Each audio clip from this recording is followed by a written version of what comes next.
जन स्वराज पार्टी के द्वारा हमें उम्मीदवार बनाया गया है।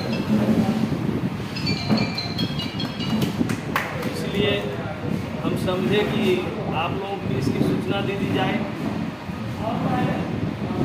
आप देख रहे हैं कि बाढ़ की जो स्थिति आज बन गई है, जन स्वराज पार्टी की पहली सफलता जहाँ तक हवा में तैर रही है कि हम लोग जिन्हें भ्रष्ट कहा, उनकी पार्टी ने उन्हें जो सूचना अभी तक प्राप्त हुई है कि टिकट से वंचित कर।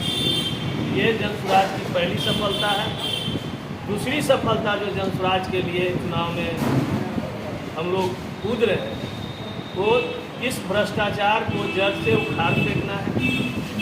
बाढ़ की जो चीर प्रचिंतित मांगे हैं कि बाढ़ को जिला बनना चाहिए, बाढ़ में शिक्षा और चिकित्सा में सुधार होनी चाहिए, ये सारी बातें जो आप देख रहे थे कि विगत कुछ दिन पहले नगर परिषद में जल जमाव की समस्या थी, टाल एरिया में जल जमाव की समस्या थी। इस समस्या से कैसे छुटकारा मिले, युवाओं का पलायन कैसे रुके, इन्हीं सारी मुद्दा को लेकर जन स्वराज पार्टी चुनाव लड़ने जा रही है। और हमें आशा ही नहीं है, पूर्ण विश्वास है कि जो बार एक जमाने में पर इतना घट गया है कि आप समझ रहे हो कि राष्ट्र के राष्ट्रीय पार्टी और प्रदेश के क्षेत्रीय पार्टी, जो दोनों पार्टियां अभी तक बाढ़ को इस तरह से बना के रखा हुआ है कि उनके कार्यकर्ताओं को कोई पूछ नहीं रहा है। उन्हें पता नहीं है कि हमारा परिश्रम हम लोगों से पूछे गए उम्मीदवार होंगे या कहीं से आयातित होंगे।